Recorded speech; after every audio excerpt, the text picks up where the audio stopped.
Buenas tardes, soy Maritza Aranguren. Continuando con el primer ciclo virtual de conferencias jurídicas internacionales, Uniacademia tiene el gusto de invitar a las doctoras Paola Rosso Cardoso y Judy Paula Carreño Moreno, quienes disertarán el tema Técnica jurídica en la demanda de casación penal, requisitos materiales y formales. La doctora Paola Rosso Cardoso, abogada, candidata a especialista en casación penal, tecnóloga en criminalística y ciencias forenses, especializada en dactiloscopia y luces forenses. La doctora Judy Paula Carreño Moreno, abogada con diplomado en investigación criminal y ciencias forenses, con énfasis en identificación de personas. Actualmente adelanta estudios de posgrado en casación penal.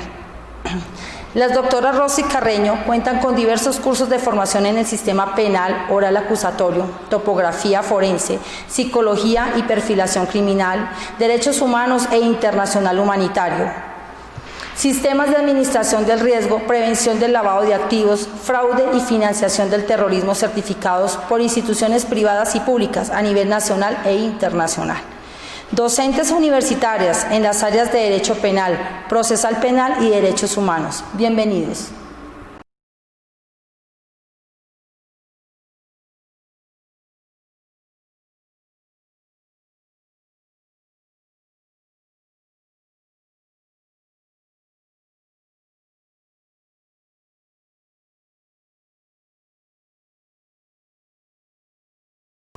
Buenas tardes, agradeciendo a Dios, a Uniacademia y Editorial Ledger por esta invitación. El día de hoy estamos acá con mi compañera para hablar acerca del Manual de Técnica Jurídica sobre los requisitos formales y materiales que debe contener una demanda casacional penal. Me permito presentarme, mi nombre es Paola Rosso, soy abogada gran colombiana, candidata a especialista en casación penal de la misma universidad, tecnóloga en criminalística y ciencias forenses, dactiloscopista, miembro activo del Colegio de Abogados Casacionistas de Colombia, miembro activo también del Colegio de Academia Jurídica de Baja California en Tijuana, México, y hago parte del proyecto de vida del Sistema Nacional Penitenciario y Carcelario. Para comenzar, vamos a hablar acerca del medio de impugnación, teniendo en cuenta que un medio de impugnación es un recurso de defensa que tiene una parte para oponerse en contra de una decisión judicial y la posibilidad de controvertir la misma, según la afirmación que hace Carlos Solórzano en su libro Manual de Técnica Casacional. Por otra parte, tenemos que partir que los medios de impugnación se clasifican según el sistema penal oral acusatorio colombiano en ordinarios, que son los que se realizan dentro del proceso judicial, y los extraordinarios cuando ya se ha resuelto una decisión de fondo. En el caso del derecho penal, como recursos extraordinarios, tenemos la casación y la revisión. Sin embargo, para efectos de esta ponencia se aplicará y se ahondará únicamente en el recurso extraordinario de casación. Partiendo entonces del concepto de casación penal, tenemos que tener en cuenta como abogados que esta es una verdadera institución procesal y que requiere de unos requisitos sine qua non. Es decir, que todos los abogados tenemos que tener una estrategia argumentativa para poder demostrar la vulneración de derechos o de garantías mediante un escrito claro, breve, conciso, para que este mismo se haga apto por sí mismo. No es simplemente hilar oraciones, escribir frases y armar un documento cualquiera, ya que, como dice Casani, hay que tener en cuenta que esto va mucho más allá de hilar oraciones. ¿Por qué? Porque una alta demanda de este documento, de esta demanda casacional sin requisitos legales y constitucionales, lo que hace es afectar y debilitar el grado de eficiencia en el ejercicio de la administración pública, afectando el mismo como un derecho público esencial. En este caso es importante tener en cuenta como abogados la tutela 106 del 10 de febrero del 2005, que reitera la obligación de los abogados de usar todos los medios de defensa como una acción diligente para garantizar la defensa material. Si bien el abogado es de medio y no de resultado, tenemos que tener en cuenta la responsabilidad objetiva de la que se parte para tratar de romper la presunción de acierto y legalidad que reviste a toda decisión judicial. No es simplemente interponer la demanda de casación bajo el argumento de una vulneración de alguna de las causales, sino poder demostrar la misma para que ésta se haga apta por sí misma, toda vez de que esto es lo más importante. El medio de impugnación de la casación como tal cuenta con protección internacional. Esto lo podemos ver en el Pacto Internacional de Derechos Civiles y Políticos de 1996, en el artículo 14, numeral 2. En concepto reiterado del Pacto San José, en el artículo 8, numeral 2, los principios básicos de la función de los abogados, suscrito en La Habana, Cuba, el 27 de agosto de 1990, y la Convención Interamericana de Derechos Humanos. A nivel nacional tenemos que partir de varios principios constitucionales: el debido proceso, la igualdad real y un elemento eficaz y material para garantizar la administración de justicia, la tutela judicial efectiva y el derecho a la verdad material. Hay que tener en cuenta que el recurso extraordinario de casación cuenta con principios constitucionales y principios legales. Como afirma el doctrinante Leodoro Fierro Méndez en su obra, la casación penal es simplemente una coherencia conceptual. Por lo tanto, debe usarse el razonamiento probatorio y también la lógica razonable para poder establecer la efectividad del derecho material, el respeto a las garantías de las partes e intervinientes. Partiendo entonces del concepto que está preceptuado en el artículo 180 del Código Procesal Penal, tenemos que tener en cuenta que este recurso de carácter restringido, es decir, sentencias de segunda instancia de los tribunales superiores de distrito judicial. Al respecto tenemos que tener y hacer una precisión de que en Colombia, si bien existen diversos autores que han ahondado dentro del recurso de casación penal, tales como el doctor Eliodoro Fierro Méndez, el doctor Carlos Roberto Solórzano, el doctor Ricardo Martínez Quintero, el doctor Trivín, destacados juristas que han planteado estudios a nivel de principios, a nivel de su historia, es necesario tener una mayor precisión acerca de los requisitos sine qua non de la demanda para poder entender al tenor de la evolución normativa en qué consiste este recurso de casación, para lo cual nosotras realizamos un análisis de los autos de inadmisión emitidos por la Corte Suprema de Justicia en su sala de casación penal, teniendo un diseño muestral desde los años 2018 a 2020 para poder determinar cuáles son las falencias que tienen los libelos y razones por las cuales la Corte profiere autos por indebida motivación, ante la falta de experiencia o la falta de preparación. Por tanto, es necesario tener en cuenta que nosotros como abogados casacionales tenemos el deber de acreditar objetivamente la existencia del vicio. Partiendo entonces de este precepto, es importante recalcar que la casación como recurso extraordinario goza de protección constitucional y también protección legal. A nivel constitucional tenemos que partir del artículo 235, numeral primero, que es el que faculta a la Corte Suprema de Justicia como máximo órgano de la jurisdicción ordinaria para ser quien verifique y quien analice las demandas de casación. En cuanto al rango legal, tenemos que partir del sistema de la Ley 600 del 2000 a partir del artículo 205 y del sistema penal oral acusatorio a través del artículo 181, ya que en estos se concentra tanto el error in iudicandum o el error in procedendum. Por tanto, nosotros como juristas debemos, cuando ejerzamos la labor de hacer una demanda casacional, poder establecer y plantear, plasmar en el documento la sincronía entre los actos de gestión para lograr una eficacia del libelo. Hay que partir también del desacralizar la idea de que los únicos que pueden hacer demandas casacionales son los exmagistrados de la Corte Suprema de Justicia, ya que este precepto se debe romper, porque tal como afirma Couture, el derecho se aprende pensando, pero se ejerce estudiando. Y todos nosotros podemos ser capaces de poder comprender la técnica casacional, ya que al conocer principios legales, constitucionales, jurisprudenciales, conocer en qué consiste cada causal, es más fácil poder plasmar el documento para que cuando llegue ante la Corte, éste se haga apto por sí mismo. Al respecto de las causales, partiendo del artículo 181 de la Ley 906 del 2004, tenemos que partir de que la causal primera, tercera y cuarta son error in iudicandum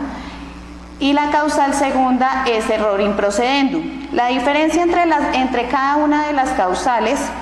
causal primera ataca todo lo que tiene que ver con la violación directa de la ley sustancial. La causal segunda es la que está relacionada con los errores de procedimiento, ante violación de garantías fundamentales y el debido proceso. La causal tercera es la violación indirecta de la ley sustancial. Esta es la que tenemos que utilizar cuando se va a atacar la prueba. Y la causal cuarta, que es la que se refiere a todo lo que tiene que ver con el incidente de reparación a víctimas. Al respecto, y en este caso, se debe hacer el uso de la analogía de la norma que está contemplada en el artículo 25 del Código Procesal Penal y hacer remisión normativa al Código General del Proceso para poder hacer la demanda. Partiendo de lo anterior, tenemos que tener en cuenta que dentro de nuestro diseño muestral, lo que hemos encontrado es que la indebida sustentación se presenta, en primer lugar, porque el abogado arguye una propia versión de los hechos. En segundo lugar, hace un uso suasorio de los medios de prueba. También es evidente que no hay finalidad del fallo casacional. En este caso, se debe tener en cuenta si se va a pedir corrección o se va a pedir anulación. Hay en otros casos donde se evidencia que el libelista no seleccionó ninguna causal, o si bien colocó la causal, no demostró la trascendencia del error. También hubo indebida selección de la causal. O en muchos de los casos desconocen los principios casacionales, que son la estructura y la base del recurso como tal. Al respecto, tenemos que tener en cuenta también un concepto de la magíster en Derecho Penal y Criminología, Yuri Salinas, quien afirma que la demanda casacional es simplemente cumplir con un cabal cumplimiento de unos requisitos. Al respecto, tenemos que tener en cuenta también que esto debe cambiar. ¿Por qué debe cambiar? Porque según las estadísticas de movimiento de los procesos para el año 2019, entre los meses de enero y diciembre se arroja un promedio total de 4.973 ingresos efectivos. Sin embargo, al contrastar el número de las cifras, superan las inadmisiones que las admisiones. Por eso nosotros tenemos que crear conciencia de que el ejercicio de la abogacía debe ir más allá de aventurar con las necesidades de un usuario que paga por un servicio profesional, ya que la importancia de un abogado es establecer planteamientos certeros e impecables para obtener como resultado una admisión y posteriormente que se case la sentencia, bien sea por corrección o por anulación. También tenemos que tener en cuenta que estas demandas de casación inadmitidas generan, según tablas establecidas por la Universidad de las Américas de Puebla, ellos consideran que Colombia está ubicado en el 5º lugar ante la inoperancia de las garantías judiciales. En cuanto al recurso extraordinario de casación, se considera que se pagan cifras muy elevadas y que en este caso no se garantiza el derecho de las partes y los intervinientes, ya que de por sí surge la necesidad de establecer una nueva orientación en cuanto a la técnica casacionista para que esta misma reúna unos requisitos y esté acorde con los principios constitucionales y legales del sistema penal oral acusatorio, para que todos los fallos estén proferidos acordes con la realidad procesal. Por tanto, lo más importante como recurrentes es actuar con ética, imparcialidad, lealtad y honestidad. ya que todo esto contribuirá a hacer una muy buena labor de la gestión encomendada, a consecuencia del compromiso que siempre se tiene con el mandante. Aquí lo importante es comprender que el recurso de casación siempre va a requerir de una técnica especial, ya que el recurso de casación es resultado de unas causales taxativas y específicas cuando las instancias terminan y es el recurrente quien considera que la decisión proferida por el tribunal de segunda instancia está viciada, bien sea de un error de hecho o de un error de derecho, siendo entonces necesario acudir ante el máximo órgano de la jurisdicción ordinaria en su especialidad penal con el fin de dar cumplimiento al control constitucional y legal, ya que lo anterior permitirá propender por el derecho fundamental a la garantía de la tutela judicial efectiva y presentar de esta manera recursos que sean eficaces. En ese sentido, se puede afirmar que en la actualidad el recurso sí está siendo mal presentado. ¿Por qué? Porque resulta que la regla general para la Corte Suprema de Justicia es el auto de inadmisión y su excepción el auto admisorio. Aquí en este caso lo que tenemos que tener en cuenta nosotros es poder analizar cómo se va a sacar este proceso. Aquí lo importante es tener en cuenta el referente, haciendo pertinente todo lo que tiene que ver con los fundamentos para romper la presunción de acierto y legalidad. Ya que de todas maneras, si se analizan los autos de inadmisión, nosotras podemos concluir que la Corte hace un pronunciamiento general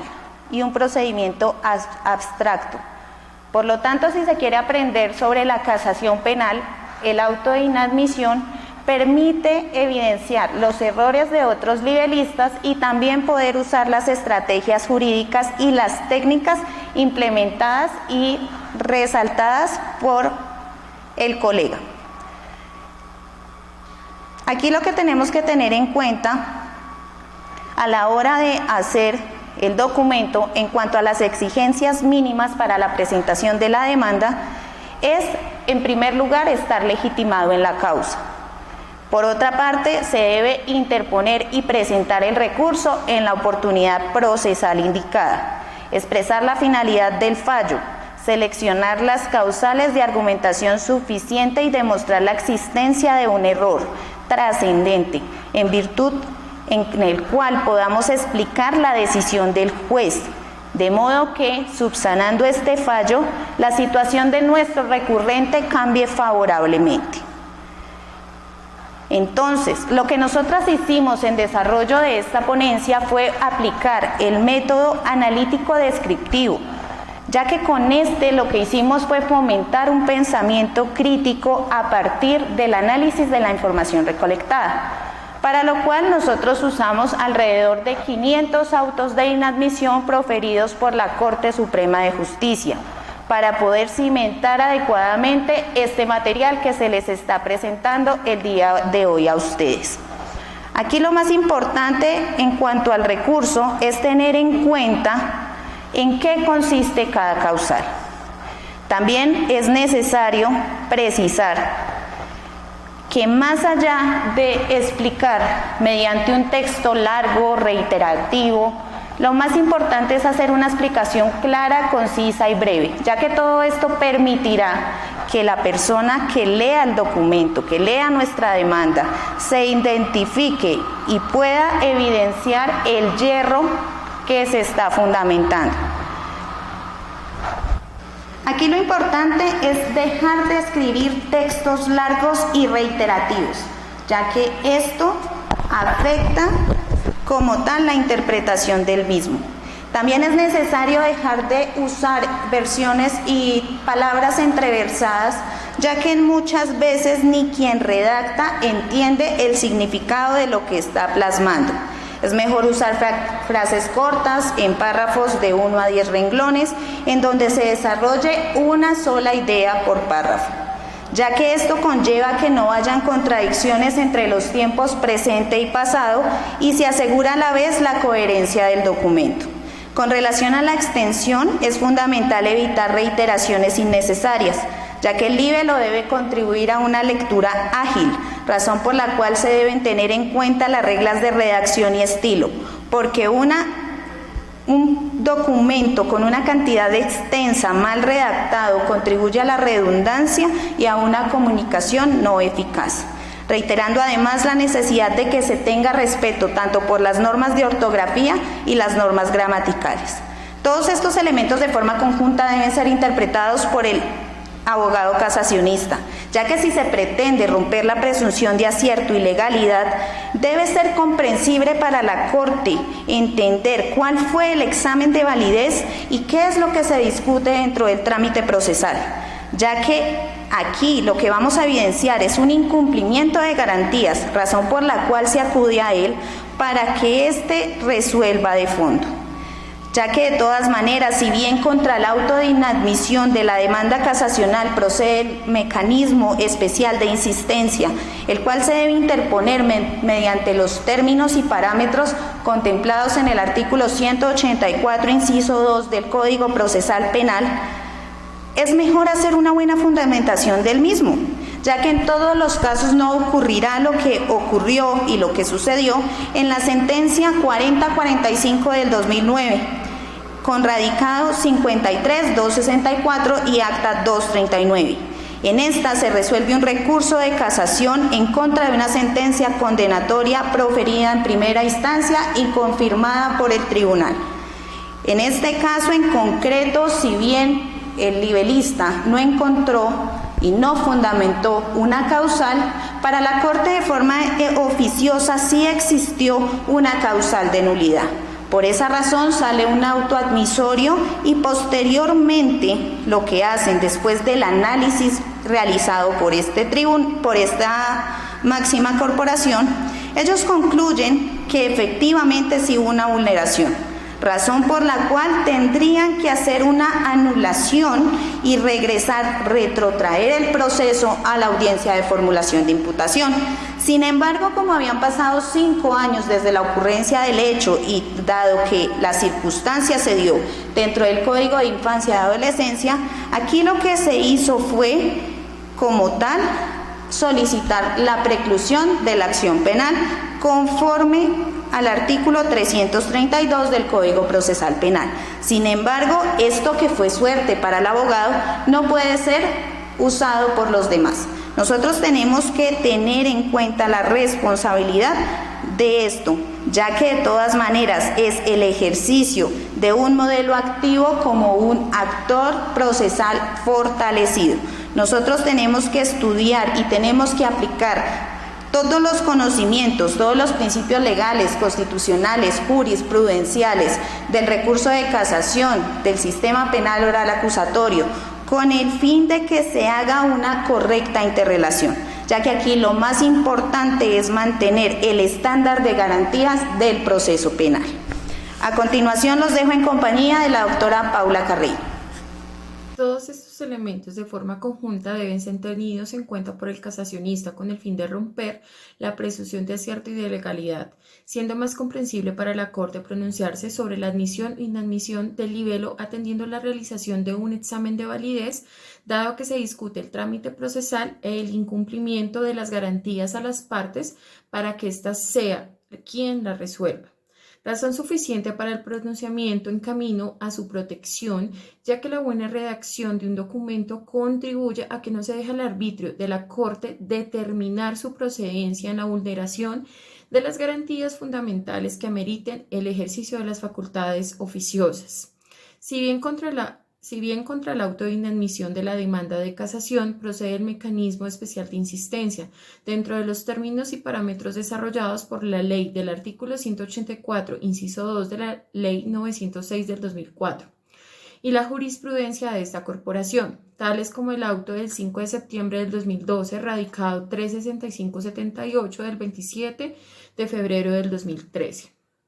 También tenemos el radicado 37948, entre otros, emitidos por la Corte Suprema de Justicia. Es mejor hacer una buena fundamentación para que sea admitida, ya que no en todos los casos ocurre lo sucedido como en la sentencia 4045 del año 2019, con radicado número 532-64 y acta 239, la cual resolvió en un recurso de casación en contra de una sentencia condenatoria proferida en primera instancia por el Juzgado Segundo Penal de Circuito para Adolescentes con Funciones de Conocimiento. Esta fue confirmada por el Tribunal Superior de Villavicencio en contra de un niño, niña o adolescente por el delito de homicidio culposo agravado, ya que en este caso, pese a que el libelista no propuso un cargo en concreto dentro de su demanda de casación, se encontró una causal oficiosa de nulidad, razón por la cual podría retrotraer lo actuado hasta la formulación de imputación, por errores que al momento el abogado defensor, obviamente, no tuvo una gran relevancia, lo que finalmente conllevó a considerar que carecía de los elementos esenciales, siendo violatoria al debido proceso, y por lo que las consideraciones de la Corte se enfocaron en un análisis para determinar si debía declararse o no la nulidad de lo actuado. Pero pese a que los términos de la prescripción penal en el sistema de responsabilidad penal para adolescentes se rige por el artículo 177 del Código de Infancia y Adolescencia y el artículo 83 del Código Penal, lo que daba 5 años contados a partir de la fecha de los hechos. Pero debido a que este tiempo fue superado considerablemente, se decretó una preclusión de la acción penal conforme al artículo 332 de la misma Ley 906 del 2004. Por ende, no se debe desconocer la importancia de los principios casacionales, toda vez que su interpretación extensiva determina un mejor estándar de garantías en el proceso penal, ya que estos son el resultado de una interpretación e interrelación con principios derivados del modelo de Estado de Derecho, razón por la cual su uso adecuado se puede vislumbrar en el ejercicio activo de la defensa, como un actor fortalecido teniendo en cuenta un papel muy protagónico. Siendo así las cosas, debo destacar un auto importante para poder comprender los requisitos de la demanda de casación, como el auto 771 del año 2019, con número de erradicación 504-92 y acta 52 de la magistrada ponente Patricia Salazar Cuellar, quien dentro de las consideraciones expresó que alguno de los errores manifestados anteriormente se sintetiza de la siguiente manera. Primero, el auto interlocutorio precisa que el recurso extraordinario de casación goza de una protección constitucional, el cual procede en contra de las sentencias proferidas en segunda instancia. En estos procesos adelantados por delitos, cuando afectan derechos y garantías fundamentales, por los motivos señalados en las causales previstas por el legislador. También se arguyó que en el ejercicio de las funciones derivadas de su análisis de admisibilidad contenidas en el artículo 184, inciso 2 del Código Procesal, se inadmitirá la demanda por los siguientes casos. A. Que el demandante carece totalmente de interés. 2. Prescinde de señalar la causal. 3. No desarrolla los cargos de sustentación. 4. Cuando su contexto se advierta fundamentadamente que no se precisa el fallo para cumplir alguna de las finalidades del recurso.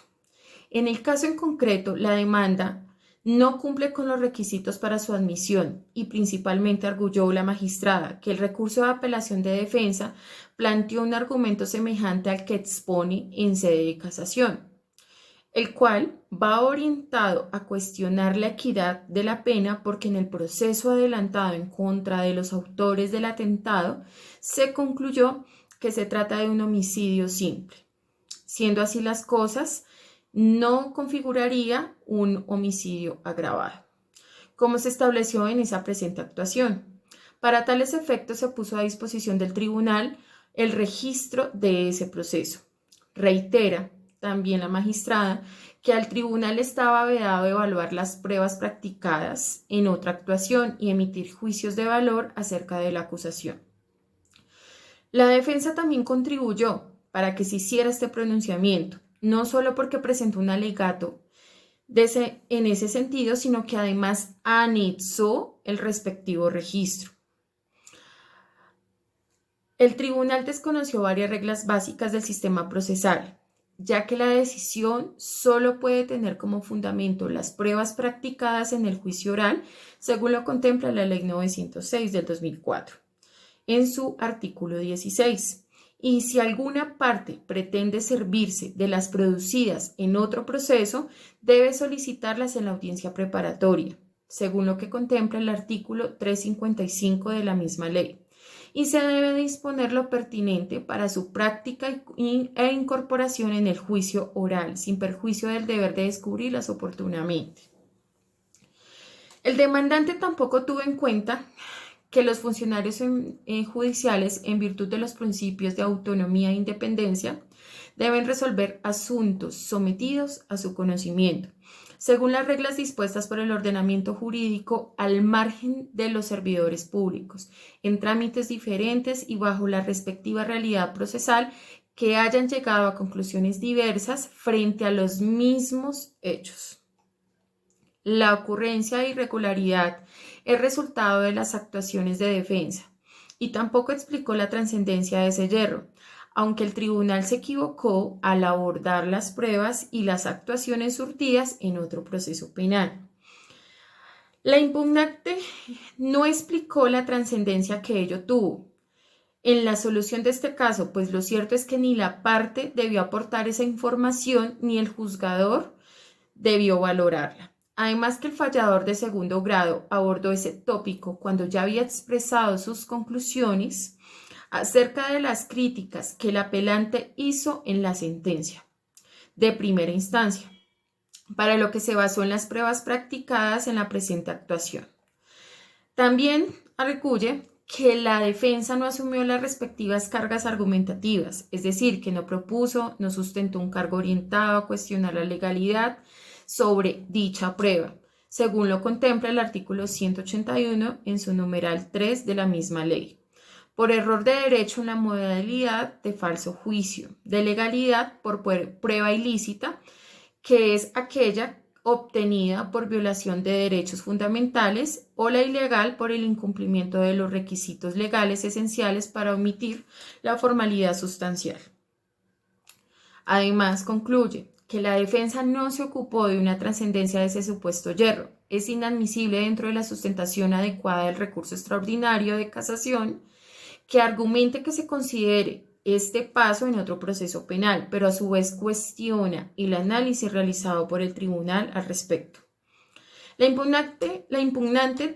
también transgredió el principio de corrección material y agrega a la Corte que cada causal cuenta con reglas especiales de lógica y debida fundamentación, razón por la cual, si pretendía cuestionar las pruebas, debía haberlo hecho por la causal número 3 del artículo 181 de la Ley 906 del 2004.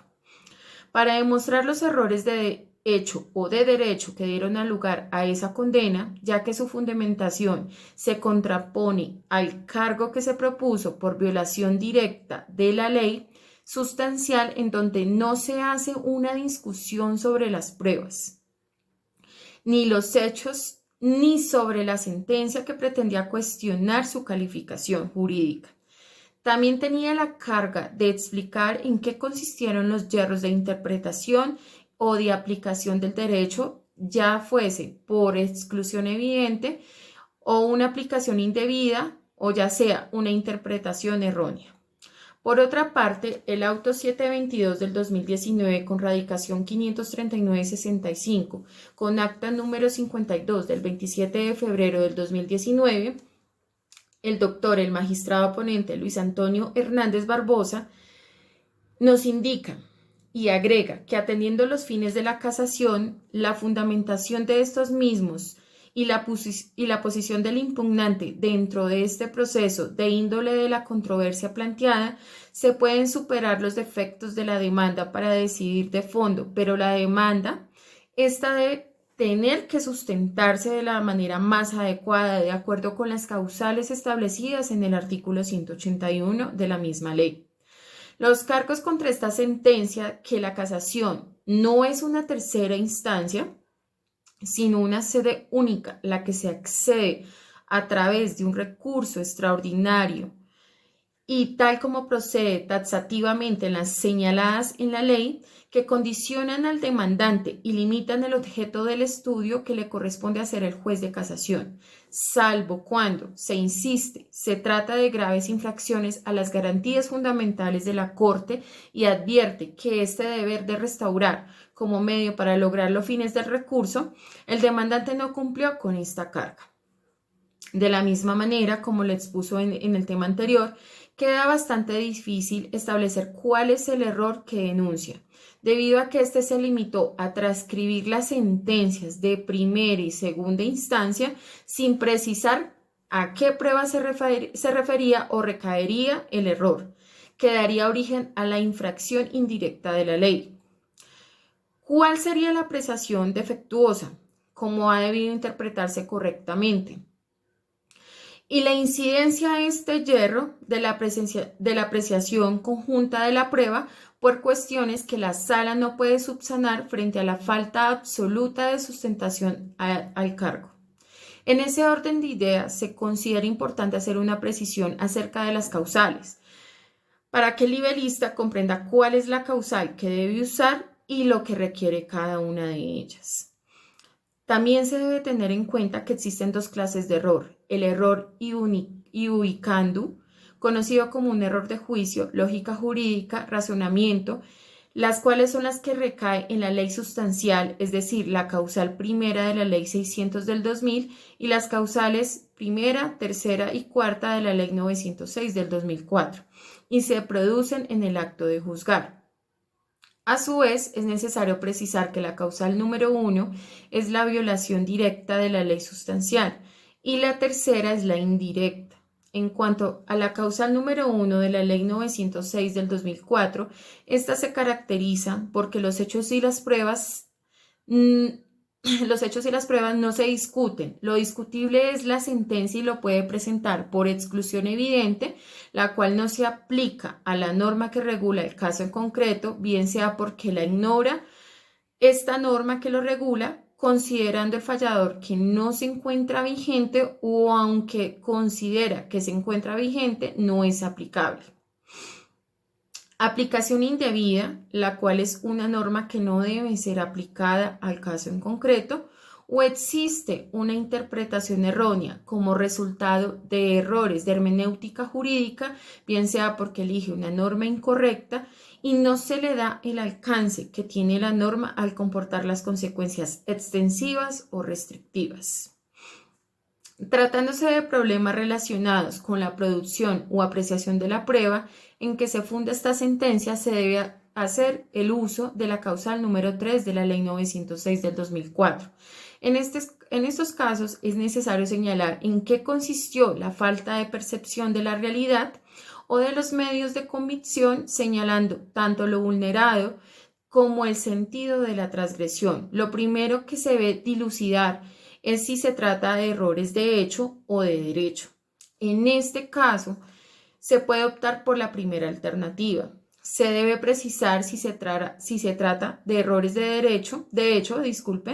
Esto es, primero, en la existencia por omisión de la prueba, que es cuando no tuvo en cuenta la prueba legalmente obtenida, o es por suposición cuando no obra dentro del expediente. 2. La identidad por cercenamiento, que es cuando se eximen del contexto probatorio los hechos o las circunstancias esenciales, y esta adición cuando se agregan en aspectos fácticos no comprendidos en ellas, o el de distorsión o tergiversación, que es cuando el juzgador cambia el sentido literal de la prueba. O también, si se trata de errores de raciocinio, que es cuando se debe atacar el hecho conocido o la inferencia lógica al no aplicar estas reglas de la sana crítica y al no tener en cuenta la lógica, ciencia o reglas de la experiencia, o ante la vulneración del principio de razón suficiente.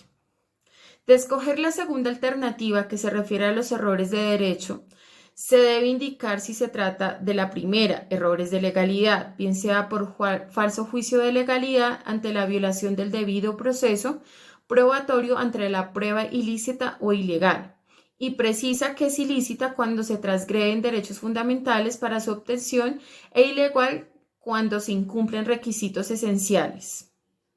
También, de convicción, pueden ser al conferirle a la prueba un alcance que la ley no le otorga por inobservancia de la tarifa legal, negativa o la inobservancia de la sana crítica. También debo manifestar que hay errores improcedendo o de actividad que recae sobre la ley procesal. Estas están contempladas en la causal 2 y 3 de la ley 600 del 2000 y causal 2 de la ley 906 del 2004. Y estos yerros recaen sobre la estructura del proceso, en su aspecto formal, al no observar el orden o la secuencia para su realización del acto procesal. También, en el marco conceptual, al desatender el hecho antecedente o la transgresión de derechos procesales y garantías de las partes intervinientes, evidenciándose una transgresión al debido proceso como derecho fundamental. En relación con la causal número 4, se debe acudir al uso del principio de integración normativa del Código General del Proceso, es decir, acudir a una de las causales de casación civil en cuanto a las causales descritas en el artículo 333 y la cuantía del 338, ya que la diferencia en que se solicitó en el incidente y lo que se otorgó en la sentencia debe ser igual o superior a una cuantía establecida en la casación civil, es decir, lo equivalente a 1.000 salarios mínimos legales mensuales vigentes, razón por la cual el artículo 338 del Código General del Proceso lo contempla, pero este también indica que será necesario usar los presupuestos de la lógica y la debida argumentación de los cargos formulados, atendiendo las causales consagradas en el artículo 336 del Código General del Proceso, como lo indica el auto 4237 del año 2018 con radicado 52902. Al respecto, también hace claridad el auto 5406 del año 2019 con radicación 55549 del acta 331, en donde se inadmiten dado que se desatendió el citado mandato porque estaba obligado a fincar sus reparos en las normas del Código General del Proceso y ésta se omitió por considerar que su pretensión no colma la cuantía exigida para acceder a la casación civil, por manera que carece de interés para proponer el recurso extraordinario, toda vez que la Corte Suprema de Justicia en su sala de casación civil y en penal ha sostenido que la cuantía de interés para recurrir la casación se determina por la fecha del fallo de segunda instancia, porque es la decisión el objeto de impugnación extraordinaria y en ella se impondría la afectación patrimonial, cuya cuantía debía determinar la viabilidad jurídica de censurar el fallo en este aspecto específico,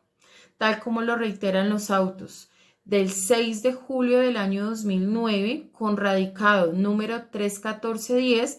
emitida en la fecha del 20 de febrero del 2008. También el radicado 28785 de fecha 25 de abril del 2002. Y también el radicado 14495 del 19 de noviembre de 1996. También no se debe desconocer que cuando se pretende hacer el uso de diversos cargos, estos no deben ser contradictorios. Se deben presentar de forma independiente, organizados como principales y subsidiarios. En cuanto al orden de sustentación, este depende de la importancia que le dé el abogado casacionista. En general, consideramos que para que sea estimatoria una demanda de casación por la Sala de Casación Penal de la Corte Suprema de Justicia, siempre será necesario que el libelista pueda integrar dos elementos, como la raíz de la comunicación, escribir como un arte y hablar como raíz de un orador controlado y seguro.